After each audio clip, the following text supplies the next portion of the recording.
کو ذبح کر دیتا. جبکہ اللہ رب العزت نے کیا کہا سورہ بقرہ کی آیت نمبر 173 کے اندر اللہ رب العزت نے 4 چیزوں کو سختی سے حرام قرار دیا. کیا کہا اللہ تعالیٰ نے؟ انما حرم علیکم المیتۃ والدم ولحم الخنزیر وما اہل بہ لغیر اللہ. 4 چیزوں کو ہم نے تم پر حرام کیا ہے، بے شک یہ حرام ہے.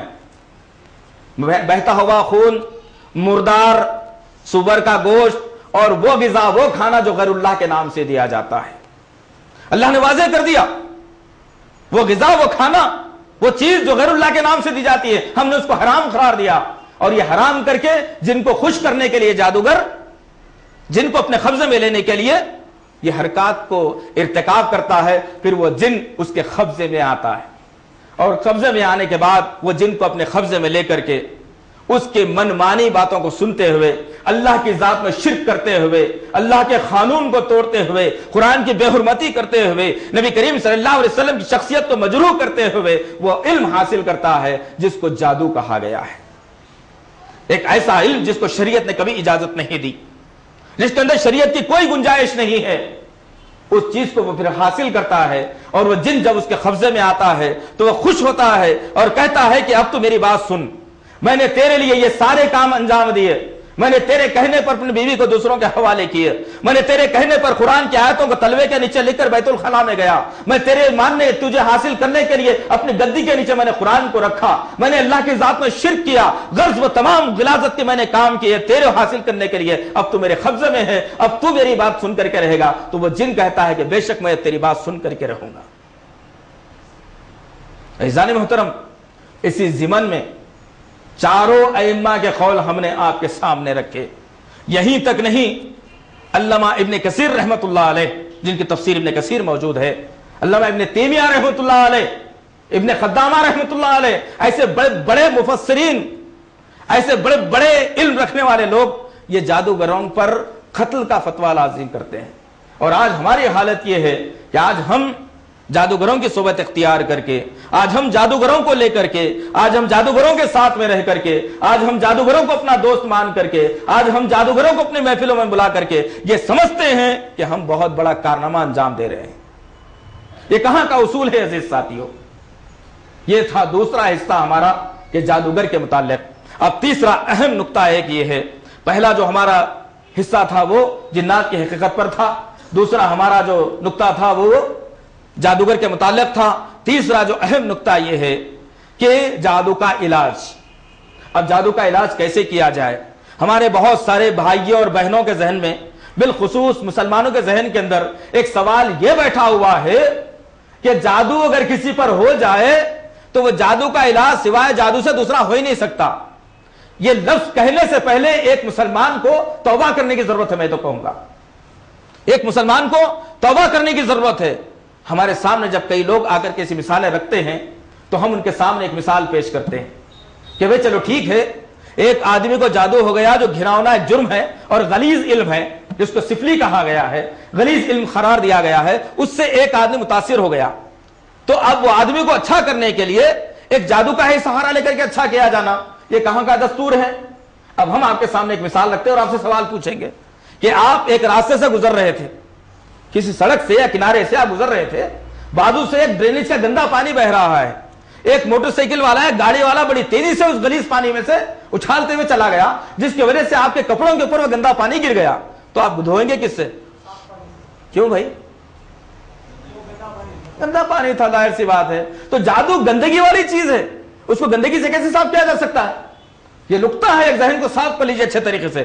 یہ ان کی پالیسی ہے جو اسلام سے دشمنی رکھنے والے ہیں، یہ ان کی پالیسی ہے جو جنات کی خدمت حاصل کرنے والے ہیں، یہ ان کی پالیسی ہے جو نبی کی شریعت پر ایمان نہیں رکھتے، یہ ان کی پالیسی ہے جو مسلمانوں کو گمراہ کرنا چاہتے ہیں. ہم تو ڈنکے کی چوٹ پر یہ کہیں گے کہ قرآن ایک واحد راستہ ہے، قرآن ایک واحد ذریعہ ہے جو اچھے اچھے علموں کو پاش کر دیتا ہے. قرآن ایک واحد ذریعہ ہے جو برائی کو ختم کرنے کے اوپر آیا ہے. قرآن ایک واحد ذریعہ ہے جو شیطانی قوتوں کو ختم کر سکتا ہے. قرآن ایک واحد ذریعہ ہے جو لوگوں کے درمیان میں انقلاب پیدا کر سکتا ہے. قرآن ایک واحد ذریعہ ہے جو ہمارے ایمان کو تازگی بخش سکتا ہے. قرآن ایک واحد ذریعہ ہے جو اپنے معبودی حقیقت کو پہچان سکتا ہے. قرآن ایک واحد ذریعہ ہے جو نبی کی شریعت کو پہچاننے کا ذریعہ ہے. اس کے علاوہ کوئی اور طریقہ، کوئی اور اصول، کوئی ضابطہ کوئی مائک لال نہیں بتا سکتا آج کے دور میں. ہم چیلنج کریں گے اس کے لیے. اگر کوئی آدمی جادو کے ذریعے سے جادو کے علم کو ختم کرنے کی بات کر رہا ہے، ہم اس کے لیے چیلنج ہے ایک. میں ایسے نہیں کہہ رہا ہوں بھائی بات، الحمدللہ برابر مکمل تجربے کے ساتھ میں بات آپ کے سامنے رکھ رہا ہوں. ایسے ہی کھڑے رہ کے کچھ تقریر یاد کر لیا سنانے کی بات نہیں کہی. تجربات ہمارے پاس موجود ہیں. ایک ایسے کئی تجربات ہمارے پاس موجود ہیں الحمدللہ. ایسے کئی ہمارے بھائی یہاں پر موجود بھی ہیں، ان سے آپ بالمصافحہ مل کر کے پوچھ سکتے ہیں کیا واقعات ہیں. آخر تو عرض کرنے کا مقصد یہی ہے کہ جادو کو جادو کے ذریعے سے کاٹا جانا یہ غلط اصول ہے. یہ غلط اصول ہے. کسی سے آپ نے یہ سنا ہے کہ ایک آدمی شرابی ہے، اس کی شراب چھڑوانی ہے. ٹھیک ہے، ایک آدمی شراب کا عادی ہے، بری چیز ہے شراب، تو شراب کا عادی ہے تو شراب چھڑوانی ہے. تو کسی سے آپ نے یہ نہیں سنا ہوگا کہ اس کو پانی میں ملا کے دیتے رہو شراب چھوڑ دیں گا. سنا ہے کبھی آپ نے؟ یہ تو کوئی بات ہی نہیں ہوئی. آدمی جو چیز میں ملوث تھا اور ملوث ہو جا رہا ہے اس کے اندر، اس کو دور کرنے والی تو کوئی بات ہی نہیں ہوئی ہے نا.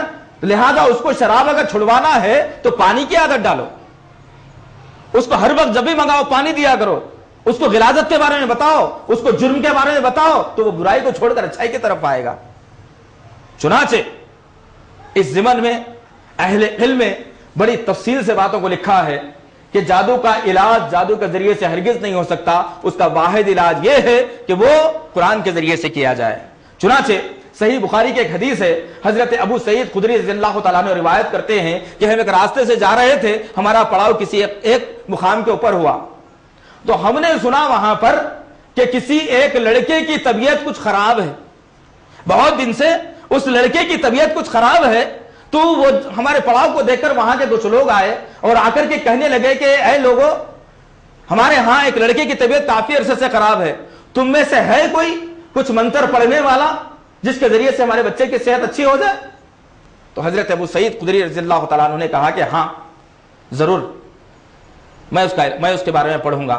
جب وہ بچے کو لایا گیا، آپ نے دیکھا تو اس کے اوپر کچھ آصف کا سایہ تھا، تو اس کے اوپر آپ نے کچھ نہیں کیا.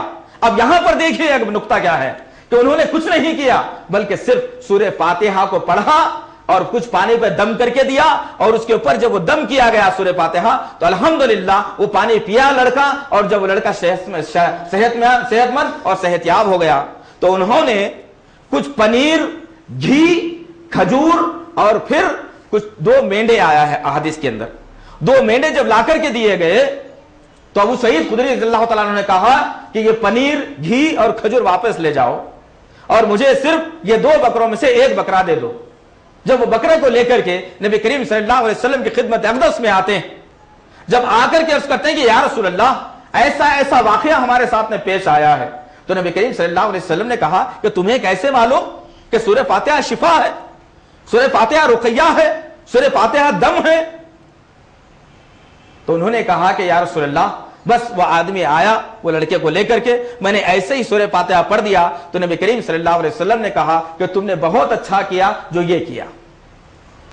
لہذا انہوں نے کہا کہ وہ یہ چیزیں لا کر کے مجھے دینے والے تھے، جن میں سے میں چیزوں کو واپس کر دیا، اور 2 مینڈے وہ مجھے لا کر کے دے رہے تھے، ان میں سے میں نے 1 کو واپس کر دیا اور 1 کو میں نے رکھ لیا. تو نبی کریم صلی اللہ علیہ وسلم نے کہا کہ اس بکرے میں سے کچھ حصہ میرے لیے بھی رکھ دو.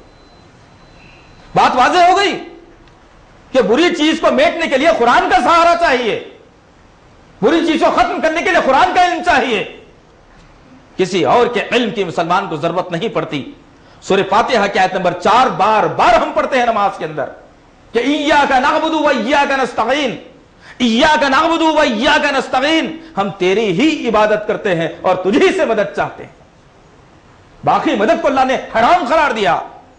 تو یہ کہاں کا اصول ہے کہ آج ہمارے ذہنوں کے اندر بٹھا دیا گیا؟ آج کئی خاندان اسی ضمن میں پریشان ہیں کہ بھائی نہیں، قرآن کا علاج، جادو کا علاج قرآن سے ہو سکتا ہے، جادو کا علاج سوائے قرآن سے ہو سکتا ہے، دوسرے سے علاج ہو ہی نہیں سکتا. یہ کہاں کا ہم نے اصول بنایا ہے ساتھیوں؟